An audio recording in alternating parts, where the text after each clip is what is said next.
जी भदौरिया साहब, ये जो हार हुई कांग्रेस की, कल मंथन हो रहा है, उम्मीद थी इस तरह की हार की?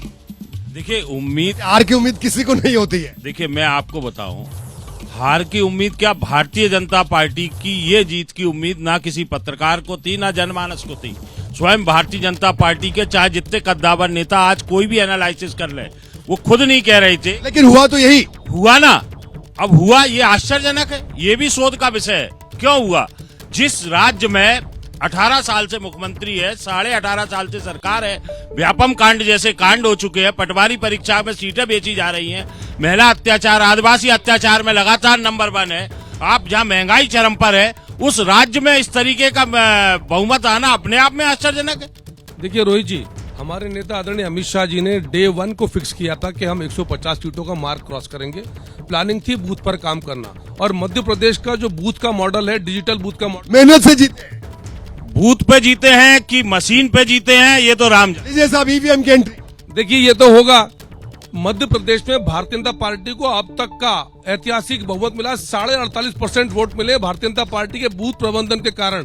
और पूरी भारतीय जनता पार्टी को रोहित जी पता था कि हम 150 का मार्क पार करेंगे, कांग्रेस को न पता उनका। इसका मतलब शिवराज सिंह जी की योजनाएं नकारा थी। सर ब्रेक से पहले बात हो रही थी, अभी कांग्रेस और बीजेपी वाले अपनी अपनी बात कह रहे थे, लेकिन बीजेपी को 48% से ज्यादा वोट मिले, ऐतिहासिक वोट प्रतिशत, लेकिन मंत्री सारे हार गए, कैबिनेट के ज्यादातर मंत्री हार गए।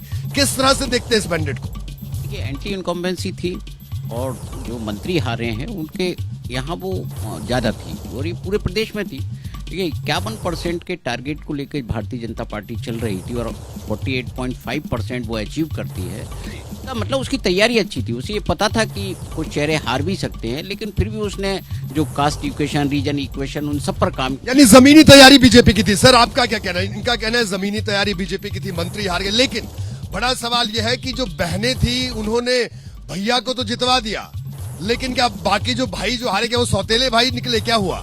देखिए इसमें सगे सौतेले की बात नहीं है। भारतीय जनता पार्टी ने बहुत तगड़ी जमीनी तैयारी की थी, उसके पास काडर भी है, उसके पास साधन भी थे, लेकिन जिस तरह से लाडली बहना योजना को गेम चेंजर माना जा रहा है, तो राजस्थान और छत्तीसगढ़ में तो कोई गेम चेंजर इस तरह का था नहीं। मुझे लगता है ये पूरी तौर पर मोदी मैजिक का कमाल है, जिसके तहत भारतीय जनता पार्टी ने अप्रत्याशित और अभूतपूर्व बहुमत अर्जित किया है। Modi magic sir, Modi magic, और साथ में लाडली बहना योजना, यानी इसने ये जादू कर दिया। देखिए मध्य प्रदेश के संदर्भ में जब देखेंगे तो एंटी इनकम्बेंसी की चर्चाएं न जाने कितने दिनों से, पिछले 6 महीने से तो खूब चल रही थी, और इन चर्चाओं से सबसे ज़्यादा परेशान भाजपा का नेतृत्व था। इसीलिए राज्य में उन्होंने सामूहिक नेतृत्व में चुनाव लड़ने का फैसला किया, ये संदेश दिया कि हमारा कोई चेहरा, एक चेहरा नहीं है। लेकिन कांग्रेस उस सहारे बैठे रही कि एंटी इनकम्बेंसी का माहौल है पूरी तरह से, और उसे उसका लाभ मिल जाएगा, जबकि भाजपा ने इसे चुनौती के रूप में लिया। आप देखिए कि पूरा नेतृत्व, भारतीय जनता पार्टी का शीर्ष नेतृत्व और आम कार्यकर्ता बूथ स्तर तक, सबने मिलजुल कर काम किया। प्रधानमंत्री, यानी बीजेपी ने जमीनी स्तर पे काम किया और कांग्रेस एंटी इनकम्बेंसी के सहारे बैठी रही, ये एक बड़ा पॉइंट।